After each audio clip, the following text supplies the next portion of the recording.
right, y'all. Welcome to the Scott Horton Show. I am the director of the Libertarian Institute, editorial director of antiwar.com, author of the book Fool's Errand, Time to End the War in Afghanistan, and I've recorded more than 5,000 interviews going back to 2003, all of which are available at scotthorton.org. You can also sign up for the podcast feed. The full archive is also available at youtube.com/Scott Horton Show. All right, you guys, introducing David Stockman, former congressman, former advisor to Ronald Reagan, and author of The Great Deformation, The Corruption of Capitalism in America, Peak Trump, The Undrainable Swamp and the Fantasy of MAGA, and Trumped, A Nation on the Brink of Ruin, and How to Bring It Back. And he writes at the Contra Corner, David Stockman's Contra Corner. That's David Stockman's ContraCorner.com. Welcome back to the show. How you doing? Very good. You cited those subtitles in my book. I think they're kind of relevant at the moment. I think so, yeah. On the Brink, that was a few weeks ago, and now we've gone over it, huh? Yeah, I think so. This is a real calamity. We have a serious but manageable and moderate public health problem that could easily be managed and extinguished, I think, in a matter of months, that's being turned into an absolute calamity by Washington. In a sense, the big government people and the statists and the Keynesians and the interventionists and the money printers and all the rest of them think they died and gone to heaven. They've never had an opportunity like this. Look what the Fed has been doing in the last week, what it did yesterday. Congress is on the verge of just writing a check to everybody in America. I call it the everything bailout, $2 trillion, in legislation that no one has even considered or thought about or assessed or analyzed, just throwing money at the economy. That's damn near 10% of GDP. I mean, this is, you talk about hysteria. The hysteria in America today is not out on the streets of New York City, where I live, or any other town. It's in the hallways and chambers of Washington, the Congress, and the agencies. They're really going hysterical, and they're going to break a lot of furniture before this is over. And it's almost impossible to imagine where it's going, but it's a huge setback for any hope we had for personal liberty, free markets, fiscal rectitude, and sound money. I mean, it's all going out the door by the minute, by the hour. This is a nightmare that's almost impossible to imagine. I mean, we were all around in 2008 and 2009 when, the hysteria erupted then, but that was a Sunday school picnic compared to what's going on now. Yeah, I mean, did I read you right that you said that they have monetized, that is the Federal Reserve, with new money, has bought $1 trillion worth of debt in the last week already? Yeah, well, in the last 10 days, give them a little more credit. Last week they bought, I think, $375 billion. This week they are buying $125 billion worth of government bonds and GSE, guaranteed housing securities, every single day. They're buying so much that they have to schedule it by the hour in terms of the different securities and maturities that they're buying. This is crazy. This is madness. Well, now, so stop for just a second there, Dave. I want to make sure that people understand, this is the anti-war show, and I want the lefties to hear that here is a capitalist who hates crony capitalism and what's going on here more than any lefty, and they can hear it in your voice. Why does a free market guy like you begrudge a bunch of capitalists for making a bunch of money here? Well, if they were making it honestly on the free market, I would say more power to them. If they have turned the dogs of K Street loose, the racketeers, the lobbyists of K Street loose on this giant bailout pork barrel that's emerging, I would, denounce them till the end of the day. And, that's what's happening right now. I heard this cat, and boy, it really got me hot under the collar, to tell you the truth, this morning on CNBC, the CEO of Boeing kind of giving an argument why he should get a huge bailout from the taxpayers of the United States from some poor guy out in Milwaukee who's driving a bus, and suddenly, he's not even getting his paycheck because of all this. These cats spent $100 billion buying back stock in order to goose their stock price, in order to fatten, their stock options, and depleted their balance sheet, made all kinds of business mistakes with this MAX airplane and all the rest of it. And now they've got the gall to come in. And this guy said, we wouldn't be asking for this if the markets were open to borrow. That is so much baloney. What he is saying is, if the markets were open to lend us money at 2%, I would go borrow it. But if they're not, and I had to pay an honest price, given the risk that Boeing has now and the massive cash burn that they have underway because, their customers are shut down around the world and they've made so many management mistakes. If he had to pay an honest price, it might be a yield of 5% or 8% or 10%. But I say, who the hell cares? That's what capitalism is about. And if you undermine your balance sheet, if you erode confidence in the financial markets, then you need capital, you need cash, you pay the price. Or if worse comes to worse, file for Chapter 11. They would keep running Boeing even if those cats in the corporate headquarters in Chicago, had to be put out on the street. The court-appointed trustees would run the company, and it really wouldn't be much different. So I only pick on Boeing because it's the most outrageous, egregious example.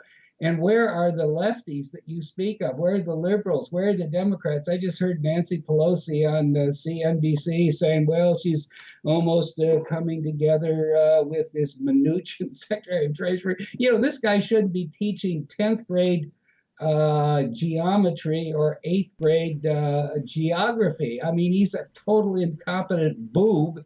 And he's now negotiating away the entire financial future of the United States, handing it out by $100 billion here, $100 billion there. They're going to bail out the airlines. Those fools did the same thing, bought their stock back. The Big Four bought back $50 billion over the last 5 or 6 years. Now they want a $50 billion bailout. The cruise lines have no balance sheet, and so therefore they were able to make a lot of money and goose their stock price, and everybody got rich and happy. But why didn't they have cash and resilience on their balance sheet? Yeah, why didn't they? Let me ask you that. I mean, we're talking about some really incompetent CEOs here and there. That makes sense. But what explains this cluster of errors where you have the boards of directors of sounds like all of the biggest and most powerful companies in America decided that they didn't need any savings, that they would spend all their money on stock buybacks and these kinds of things instead of preparing for a rainy day that they had to have known was coming? Why? How? Well, there's 3 causes of this problem. Number 1, the Fed. Number 2, the Fed. Number 3, the Fed. All right.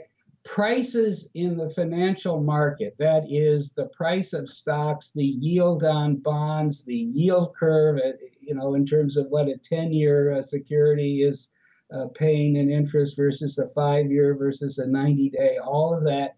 Those are the most important sensitive prices in all of capitalism, and they have to be allowed to work on an honest basis under supply and demand in a market that is not totally manipulated, repressed, and dominated by 12 people at the Federal Reserve, the so-called open market committee, that decides in their wisdom, what the overnight rate ought to be. Right now, they have it at, 0.5%, ridiculous. And all the other madness they've come up with, including the idea that they can make the economy more prosperous by inflating the price of stock and creating wealth effects and causing people to spend more and invest more and so forth. All of this is what's behind this, because it's turned Wall Street into a Fed fueled casino.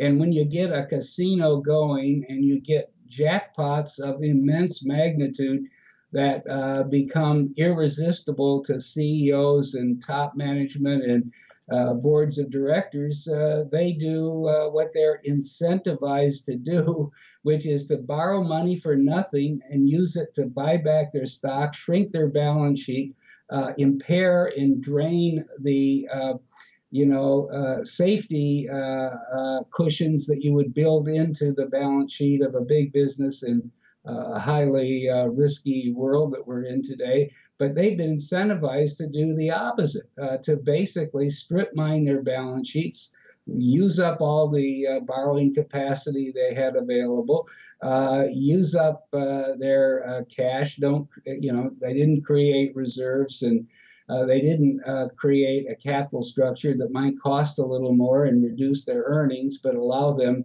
to survive the kind of short-run shock that we're having at the present time. So to summarize, the Fed, it's the falsification of every kind of financial price there is. It's the massive incentive for the corporate leadership of America to become totally short-term stock price oriented. I call it the cult of the Dow industrials. Mm-hmm. And it's really ruining everything. And now Congress thinks that they have to, sight unseen practically throw $2 trillion at the economy so that this Dow index and the S&P 500 don't keep going down. Well, that's no way to run a country. Who the hell cares where the Dow is, okay? That's a speculator's index anyway. This isn't a real stock market anymore. It's just one giant casino.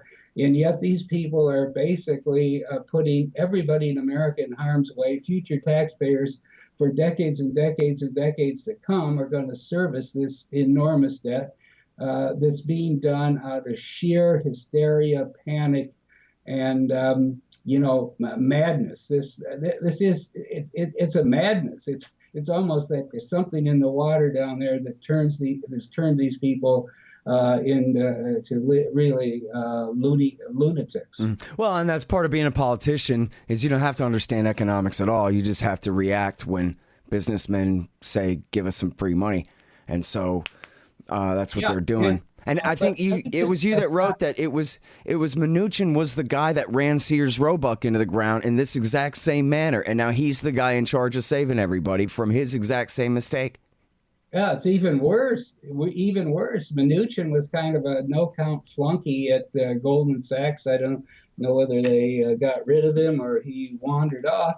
But in the last crisis, he got lucky, and with a couple of other people, they bought a no-count, down-in-the-mouth, bankrupt S&L called IndyMac that had no reason to exist. It could have easily been liquidated and share depositors paid off and the losses incurred. That's what deposit insurance is about. But no, Washington had to bail out with billions of dollars worth of infusions of capital into IndyMac, and he bought it, and he and his colleagues, after a couple of years, walked away with several $1 billion worth of profits. So we have a Secretary of Treasury who is the beneficiary of the last bailout mania, who basically ended up with a windfall of billions, he and his investors, that never ever should have happened. And so how do you expect this guy to have any perspective? He's not even a Republican. I mean, he's a Wall Street Democrat. He's one of these Jim Cramer, whatever it takes. The whole world, at least the United States and the taxpayers and the government and the balance sheet of Uncle Sam, all the rest of it, the Fed is here to make the stock market keep going up every day. That's their view. And he comes right out of that tradition, and it is so dangerous. Mm-hmm. Now, the worst thing is, this is a so-called Republican administration. This is the second time in this century that Republican administrations have basically set aside every semblance of fiscal, sanity, have basically ash canned sound money and encouraged the Fed to go off the deep end, and have buried the country in debt because they fail to understand how markets are supposed to work and how financial discipline is so essential if you're going to have a healthy, balanced, sustainable economy. And obviously, when you bail out everything, you create moral hazard in capital letters on steroids. And that's what they're doing now. I mean, after everybody gets bailed out, including these utterly irresponsible people at Boeing, after they get bailed out, what future board or set of officers is going to worry about, too much risk on their balance sheet, not enough ballast, not enough, fallback capacity, financial flexibility, right, if they're going to get bailed out anyway. Yeah, that's what they called the Greenspan put before, right? When that one investment bank was going to fail, and he went and propped it up, and every other investment bank, this is what, in the late 90s, every other investment bank said, oh, good, Greenspan's going to back us up. We can speculate on whatever we want, and we won't ever have to worry about going out of business. Well, it's not, yeah, but the Greenspan put was bad enough, and it, and it happened with long-term capital in 1998, and it's only grown from there. But now what you have is a Washington put. The whole system down there, Democrats, Republicans, the Federal Reserve, the U.S. Treasury Department, the whole K Street army of lobbyists are all in the business of marshaling the resources of the central bank and the U.S. Treasury to bail out themselves and their constituencies and their contributors whenever trouble appears on the horizon.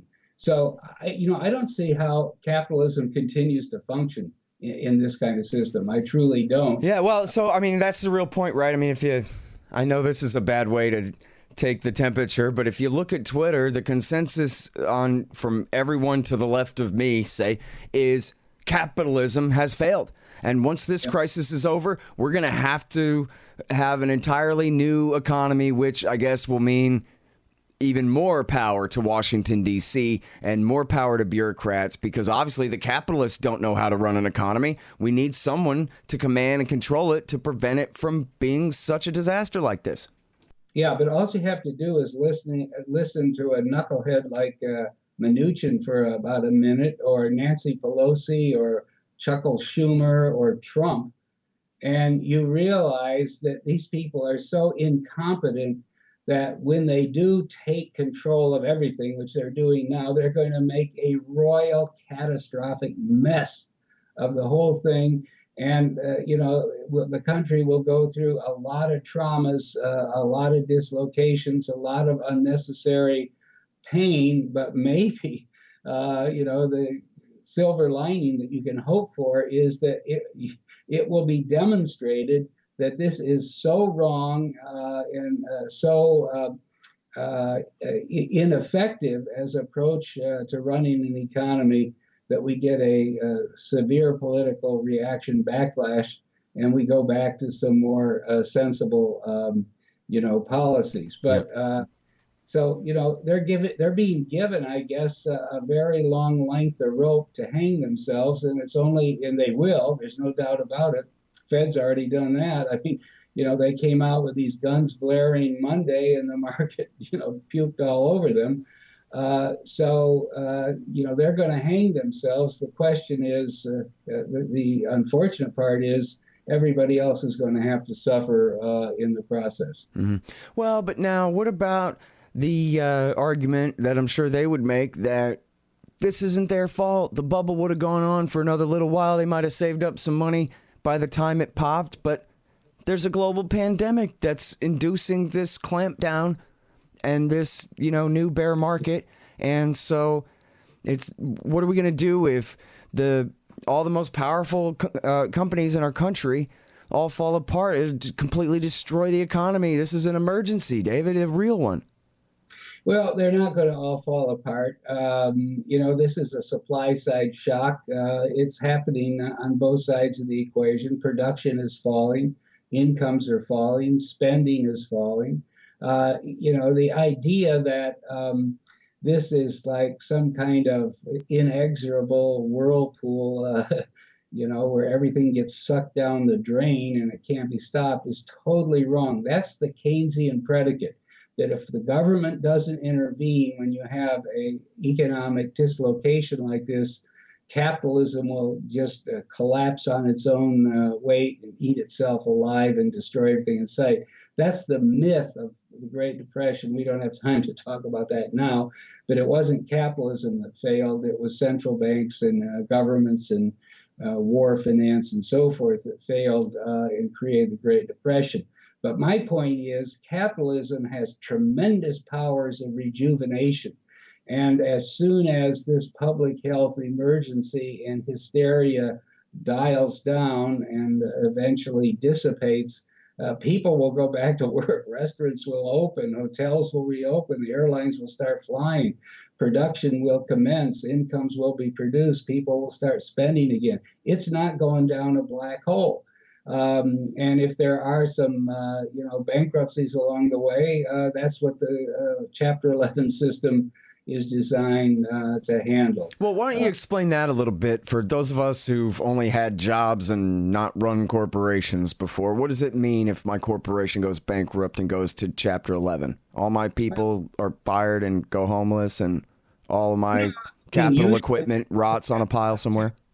Now, Chapter 11 is actually pretty soft on the debtor, the filer.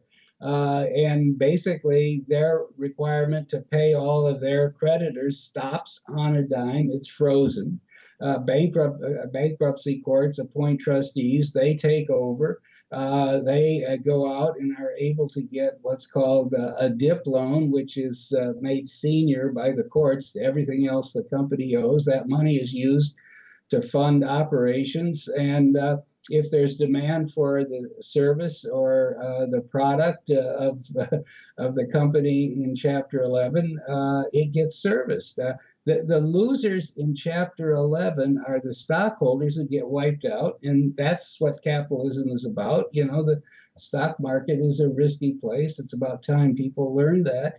And the lenders who probably didn't fully compute the risk that they were taking, and so they get a haircut. If they're senior, maybe they lose 30 cents on the dollar. If they're subordinated, way down at the bottom of the capital structure, maybe they lose 80 cents. So what? I think it's good for the bond markets and the loan markets to be reminded that there's risk, and that they need to. Their job is to fully assess the risks of every creditor that they. Every borrower that comes to their window. So the key point, though, is the loss in Chapter 11 happens on the financial side. It doesn't mean that every employee gets laid off or loses his job or his income. If there is a viable business there, the heart of the viable business operates, and the financial crud and rot that was built up gets, purged away. Now, you can't have the whole country, obviously, in Chapter 11 at the same time, but the point is, when they start telling you that everything's going down a black hole, that's not rational, all-in view. That's not a honest economic assessment.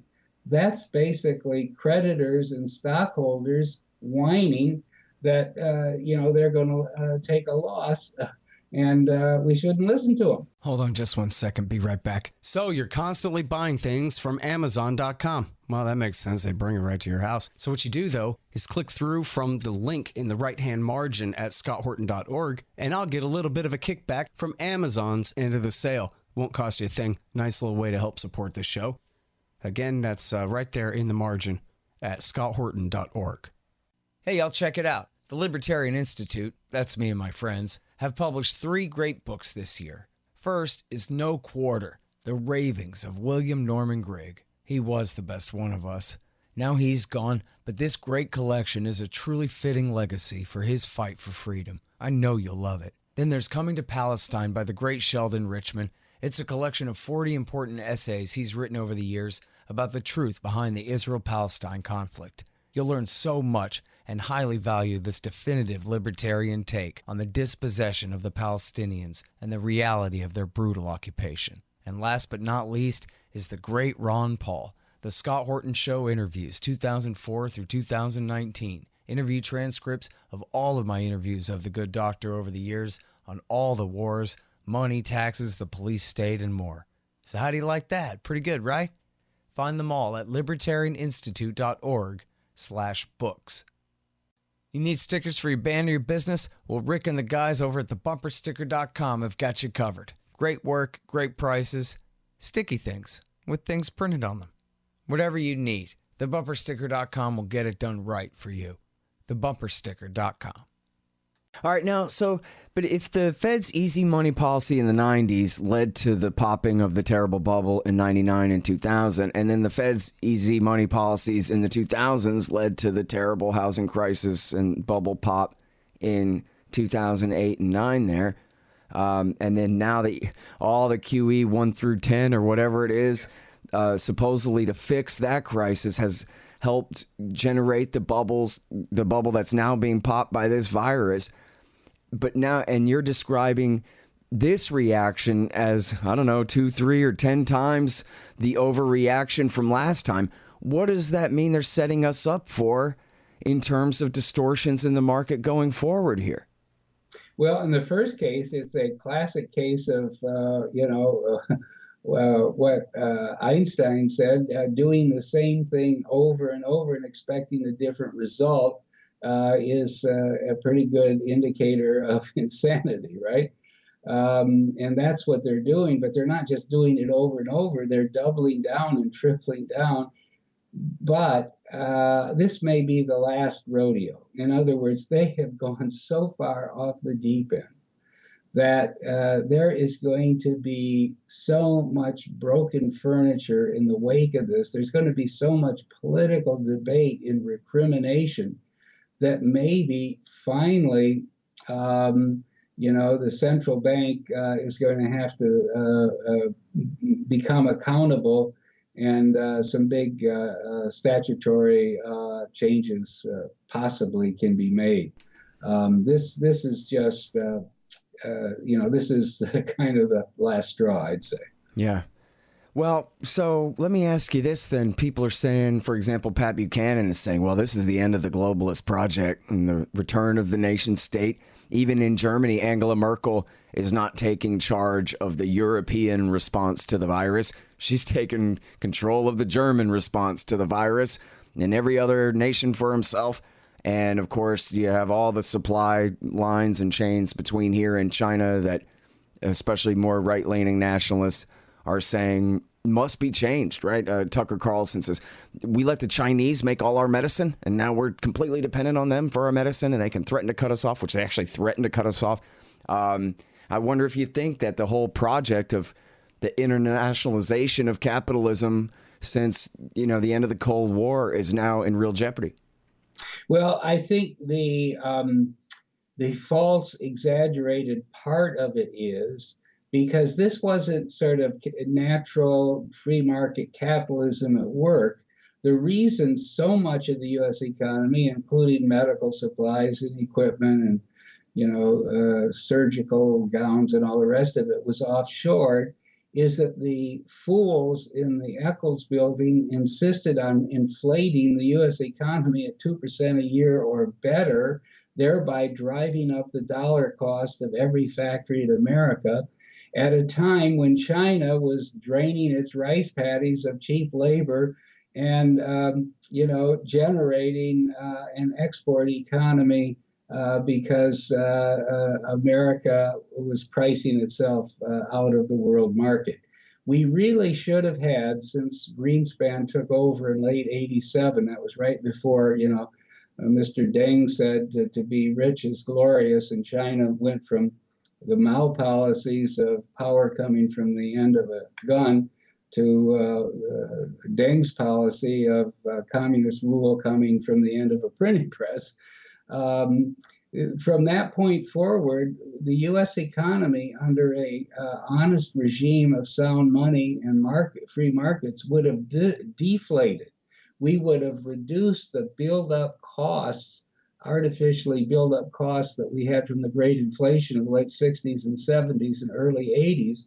That would have been wrung out of our economy, and the dollar cost of producing here would have not been nearly as disadvantageous as it became over the 90s, and especially during the first decade of the 2000s. So this excess offshoring and these very fragile supply chains that were created and anchored in China are not really natural free market economics. Some of it would have happened, but a lot of it wouldn't in a regime of sound money and honest free markets. So I think that part of it is going to be rolled back.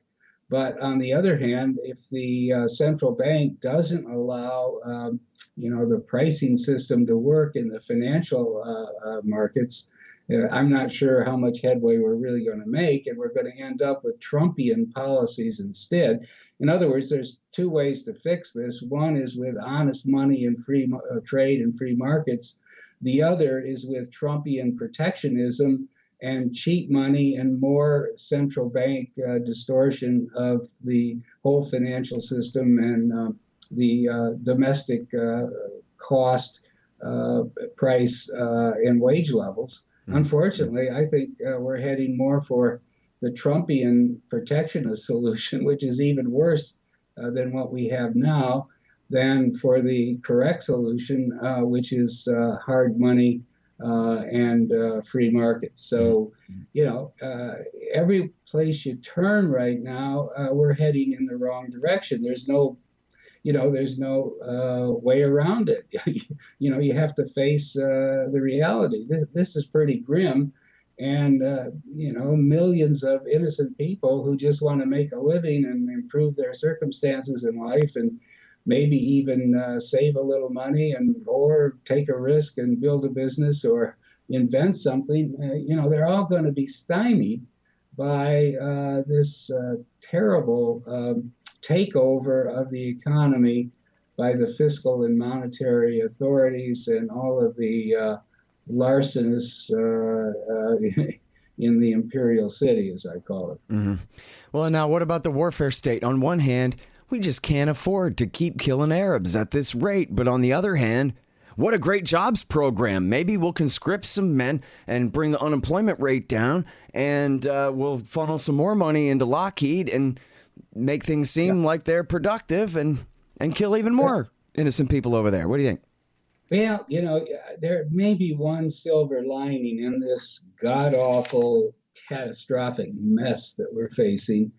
And that is, I think the shock of the economy going down. I mean, we're going to have next week, there's going to be like 1 million, 2 million people filing for unemployment.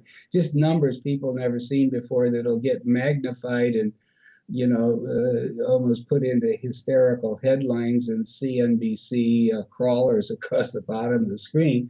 It's going to create such a shock and such a dissonance with all of the boasting that Trump was doing about the greatest economy which was always complete baloney, that I think he's finished. And the Democrats, even if they put up, Joe,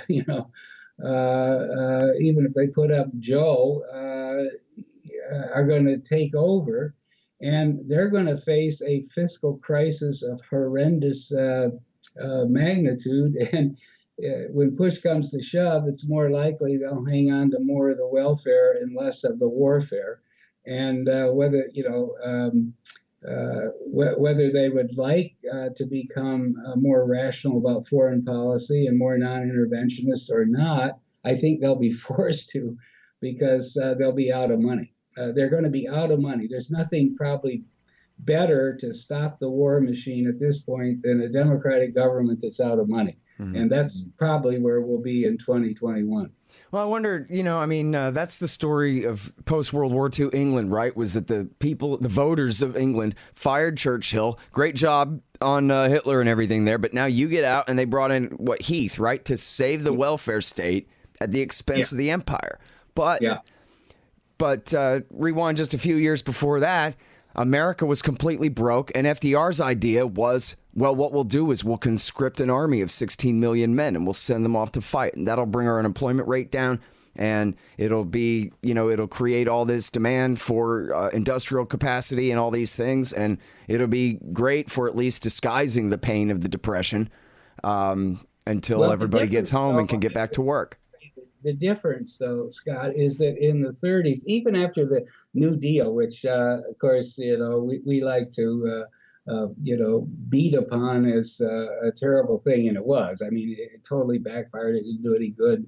But it didn't build up that much debt, surprisingly. The debt of the United States relative to GDP was like 3% when the Great Depression started. The New Deal was launched, and by the eve of World War I, by the eve of Pearl Harbor, I doubt it was much more than 10%. I've written a lot about this in the past. So we had a big, clean balance sheet that could be used to fund a massive, sudden increase in the warfare state to take on the Nazi and the Japanese, for better or worse. That's not the case today. The case today is, by the end of this year, we're going to have 24, 25 trillion of debt with 2 or 3 trillion a year built in. They're in fiscal handcuffs. And it's not likely that the Fed can print enough money to buy up all this debt. I think that, there's a risk here that finally they've gone so far that the bond vigilantes will awake from their slumber, their 30-year nap.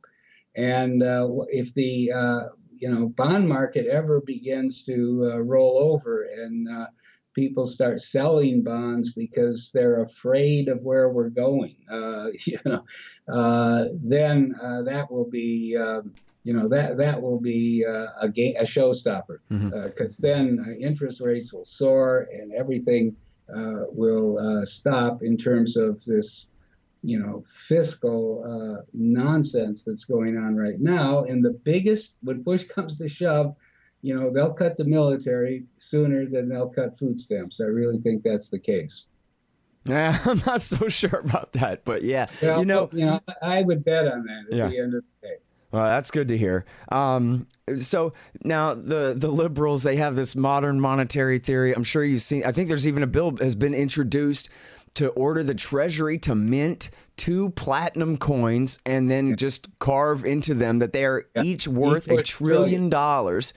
Yeah. And so that the government can then spend that money on helping the poor, whatever. I guess the idea is if they're going to send us $1,000 each, why not send us $100,000 each? Why not 100,000? Make everybody rich. Yeah. I mean, it's so absurd that you can't even critique it because you feel embarrassed, like you're arguing with a third grader or something, But in terms of modern monetary theory, we more or less have it now. They're printing unlimited amounts of money. They're buying up the debt.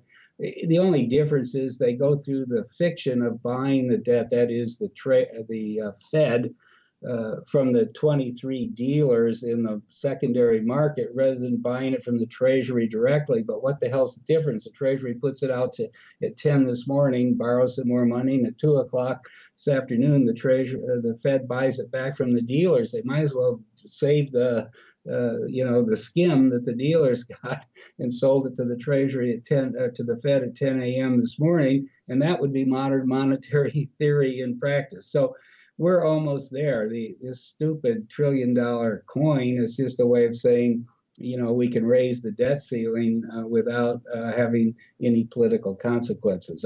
It's kind of a sideshow. It's a fiction. The real danger is that markets need to set the price of every kind of security, every kind of debt, long, short, in between, high risk, low risk, government, junk bonds, corporates, Boeing. It needs to be set through price discovery at a level playing field of supply and demand, and not by the Federal Reserve in Washington.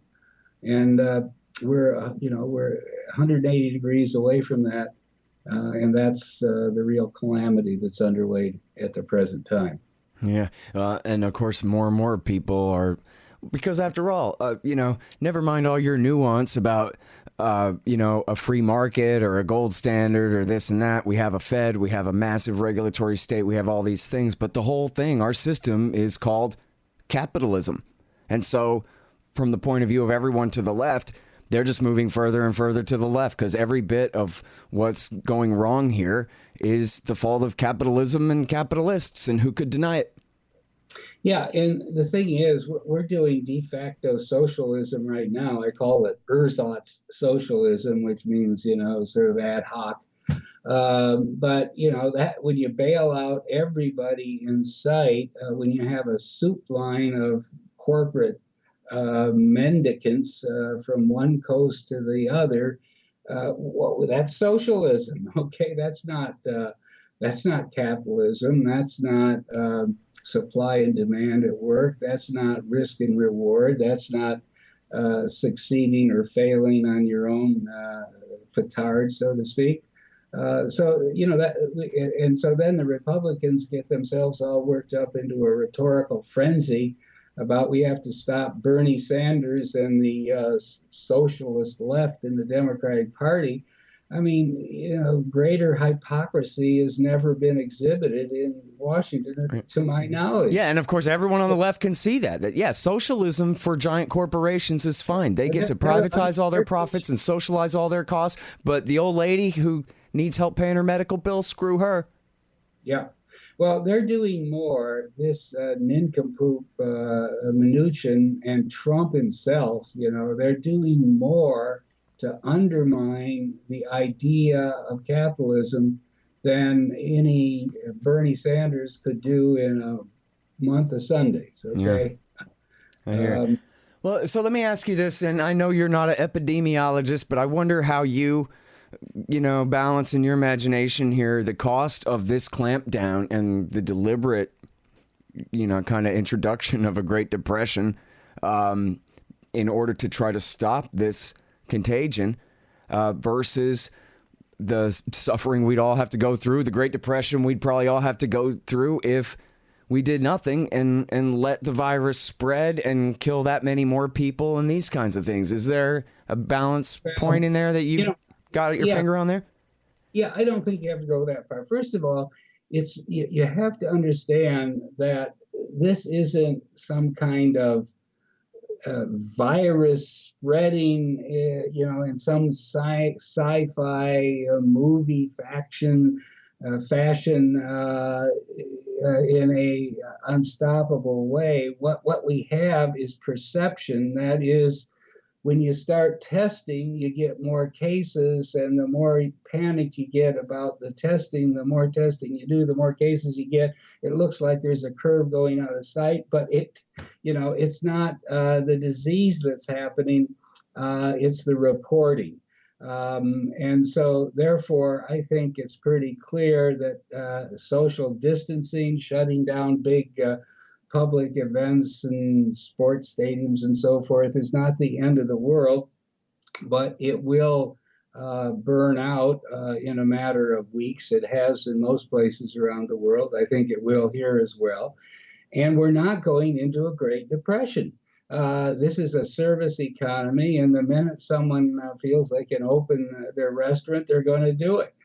And their flower shop and their nail polish shop and all the rest of it. We're going to go back to production, I think, quite rapidly. And I will give Trump some credit, and he's being crucified by CNN for it, but saying we got to get the economy reopened as quickly as we can. And once it reopens, then we'll find out that capitalism doesn't have a death wish. There's not a black hole. There are not certain inexorable forces that circle the drain and disappear. This is a lot of nonsense. Production will start, incomes will resume, spending will pick up. But the idea that the United States can't go for 5 or 6 months of a, let's call it economic spring vacation without calamity is just wrong. We have a social safety net in this country that in normal times costs $1 billion a year, $1 trillion a year, excuse me. That's what Medicaid and food stamps and cash assistance and all the rest of it provides. And in these circumstances, there's going to be no humanitarian crisis. Unemployment benefits are automatic, 26 weeks. People will get them. If they have to, go to Medicaid and food stamps and the other benefits, they will. So there is a bottom to this. There are shock absorbers built into the system. And, it's only a matter of months before I think this will pass, just like it did in China. And, the interesting thing is just when people get all worked up about, some kind of horrible plague inexorably taking down everything. I would note that today, if you look at the cases in the United States, 46,000 right now, because we're beginning to test rapidly, so the number's going up rapidly. That's not because the number of infections is going up, it's because the testing reporting is happening, but it's still 0.01% of the population. That's about what China has in terms of the 83,000 cases they've had. That's about 0.01%. If you go to Italy, it's 0.1% for some reason, partly because it's an older population. But here's the interesting one. If you go to Japan, which is the oldest population on Earth, so it should be the most vulnerable.